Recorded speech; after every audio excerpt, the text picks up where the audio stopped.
I always longed for the simplicity of an ordinary family growing up in foster care.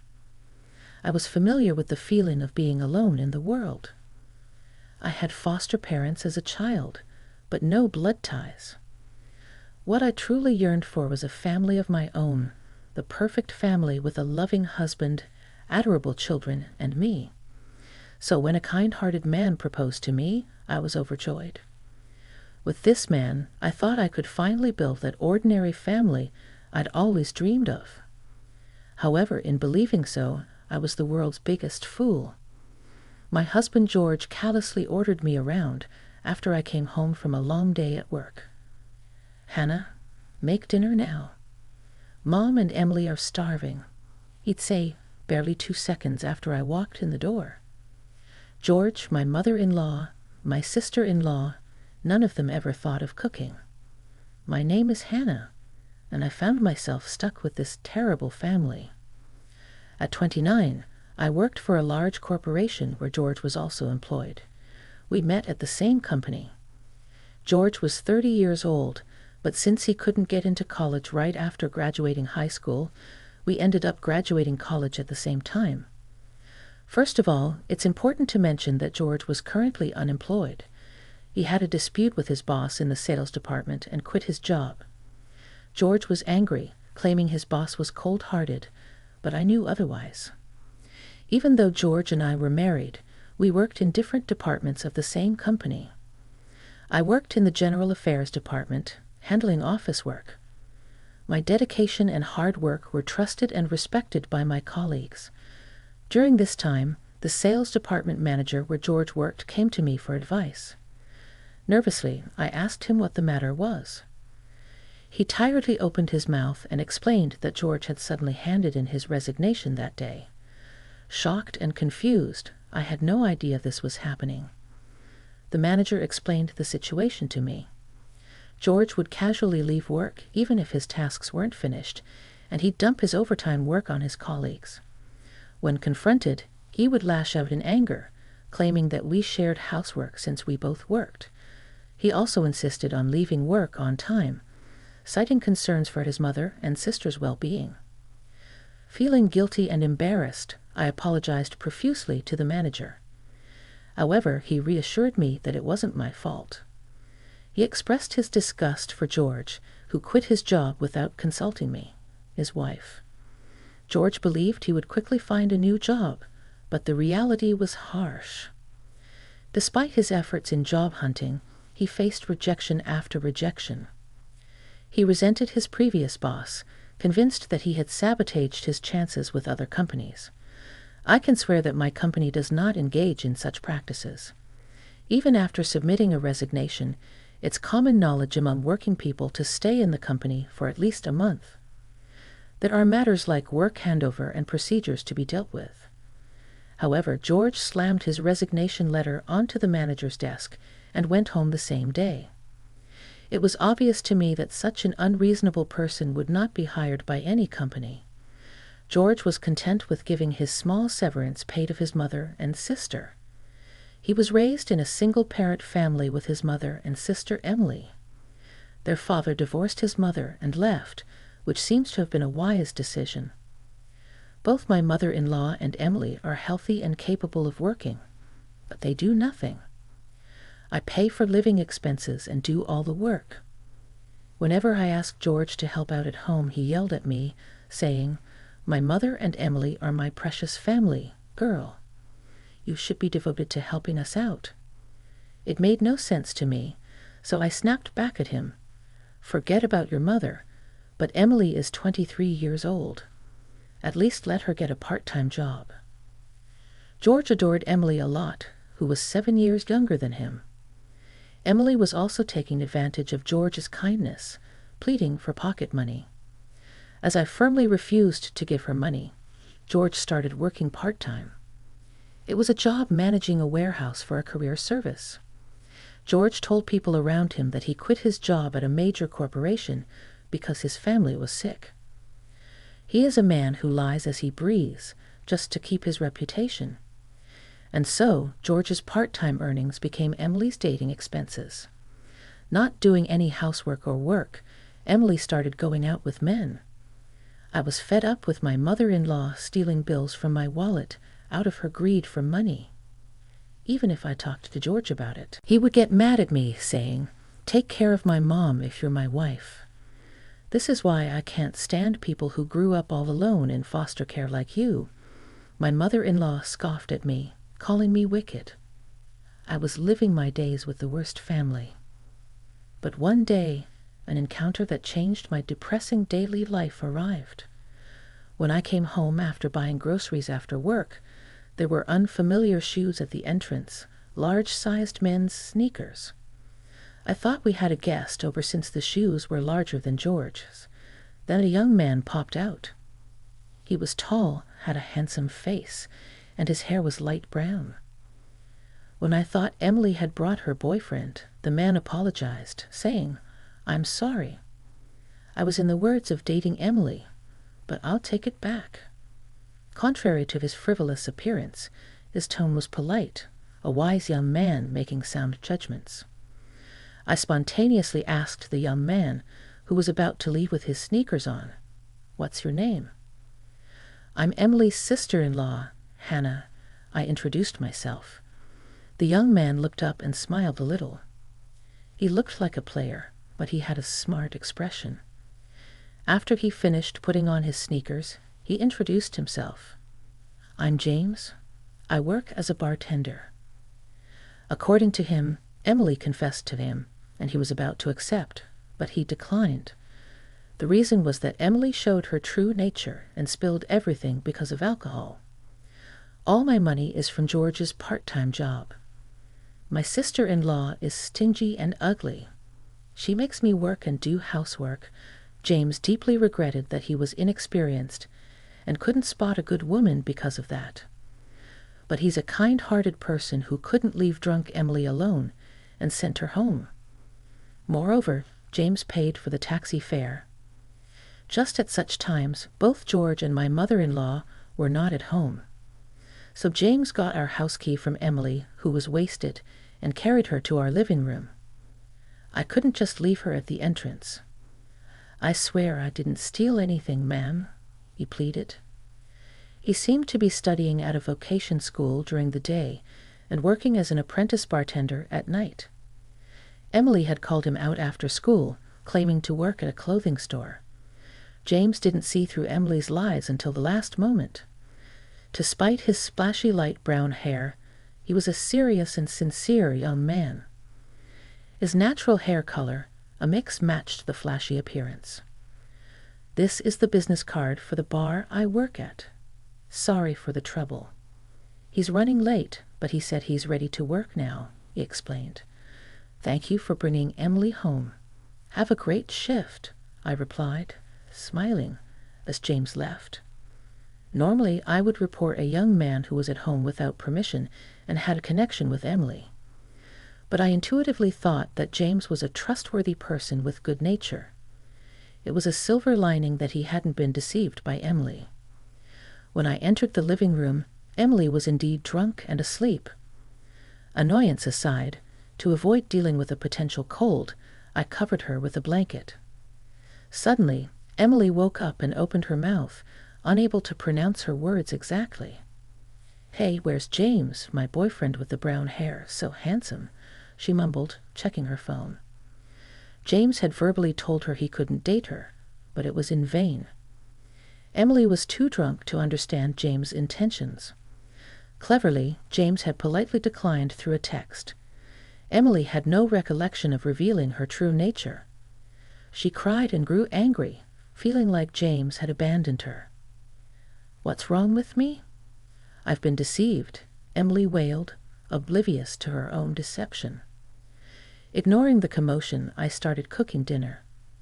When George and my mother-in-law came home and heard Emily's side of the story, George became furious. "Did he mess with you, Emily? Where does he work? I'll punch him for you. We're going to demand damages." Indeed, poor Emily was foolish and pitiful, completely due to her own resentment. As I worried about causing trouble for James, Emily glared at me.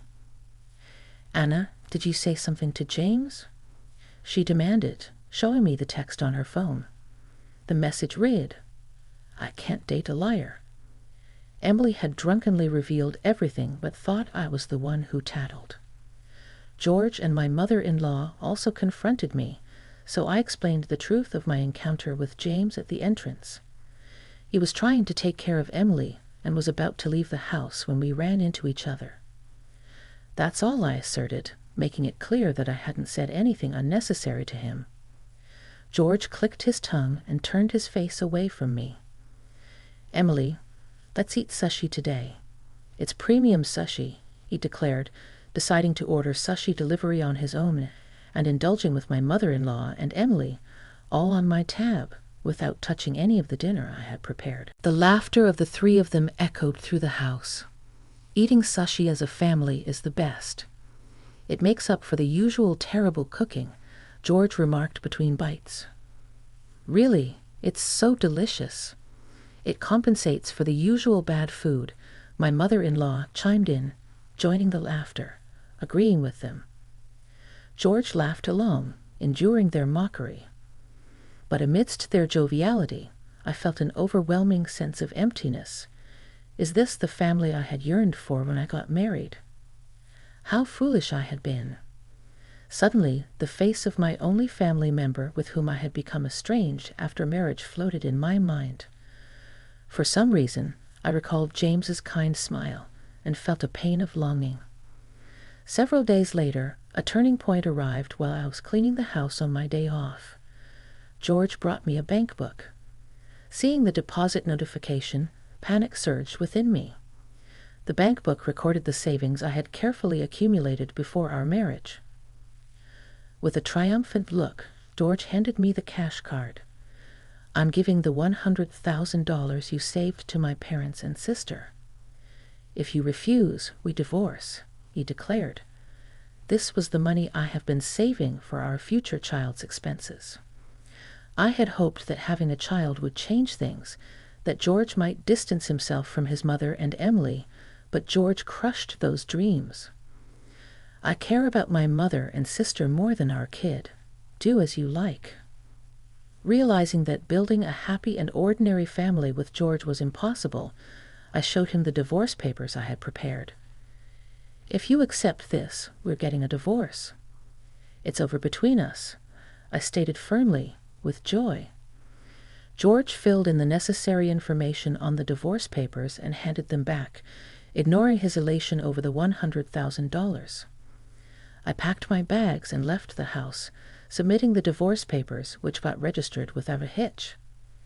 Returning to my adopted father's house, I called him. "Hannah, come back to your family home," he said. I, who had rebelled against my adopted father since adolescence, felt tears welling up. Despite our strained relationship, my adopted father forgave me. Even though I had been ungrateful, living quietly at home, memories from my childhood flooded back. I remembered being taken from the orphanage to my adopted father's house.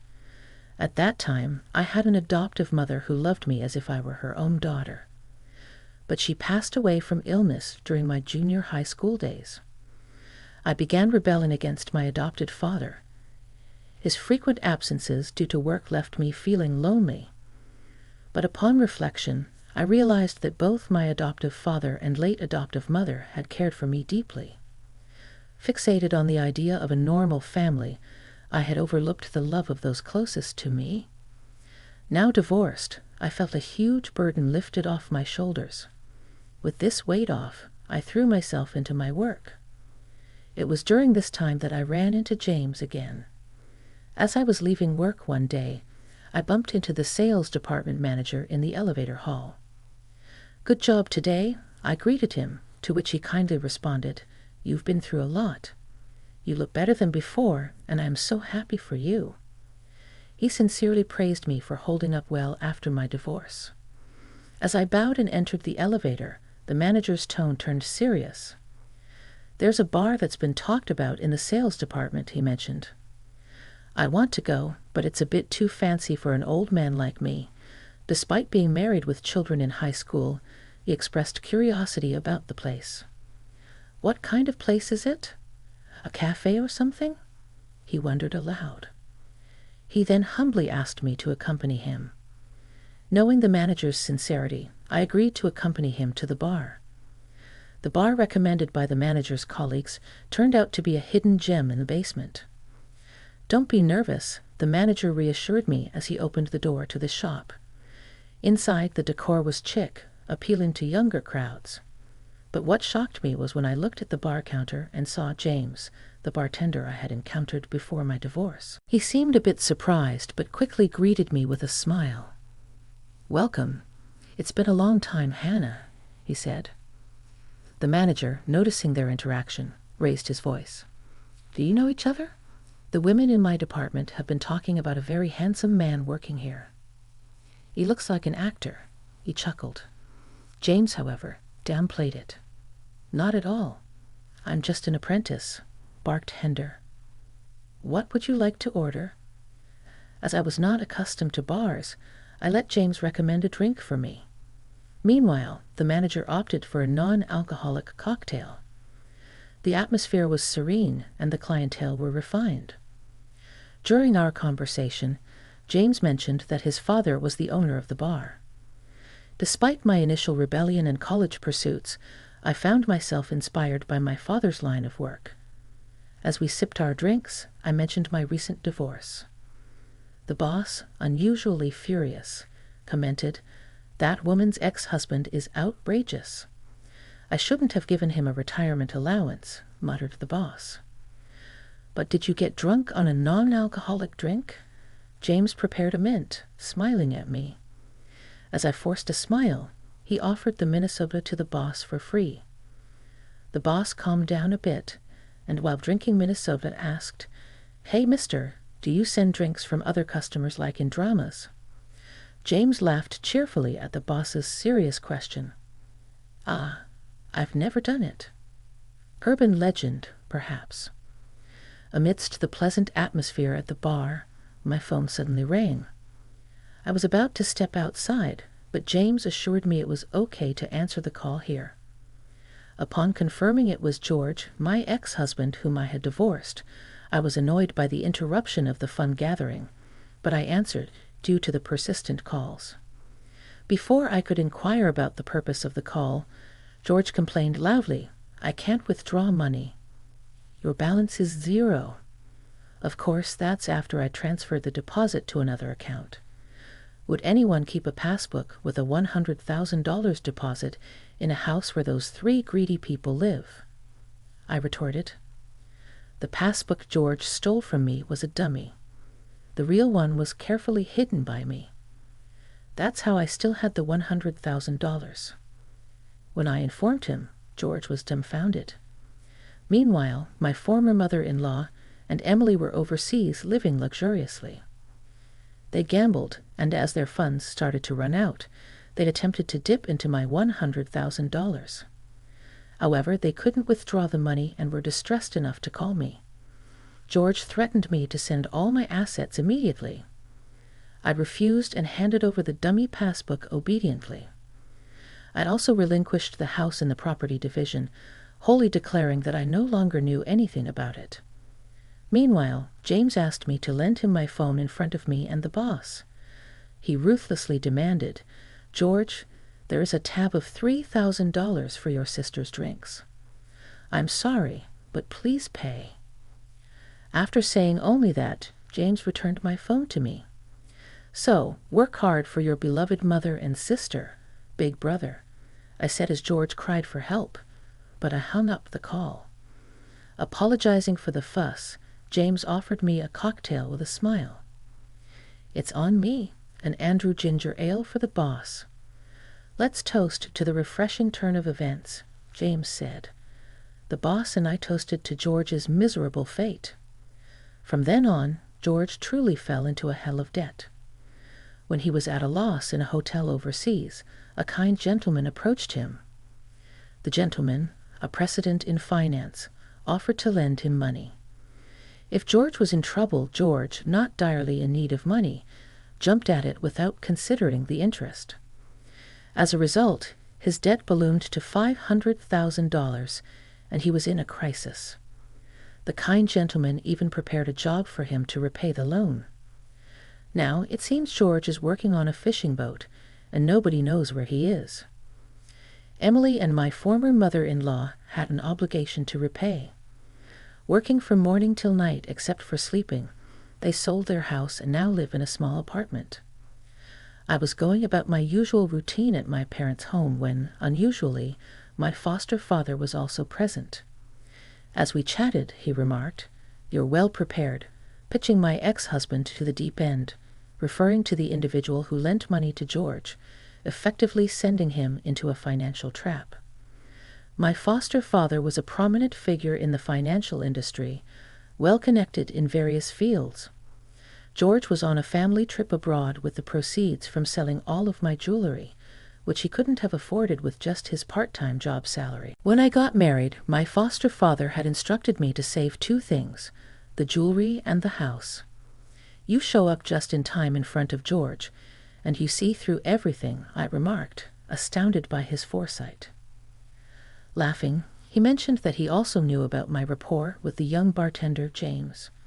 I nearly spat out my tea. I chuckled. The manager took a liking to James, so he brought other colleagues along to the bar. That's when my boss asked James, "Do you have someone you're interested in here?" "Be honest," directed by my manager's leading question. James looked at me and confessed, "I like you, Hannah.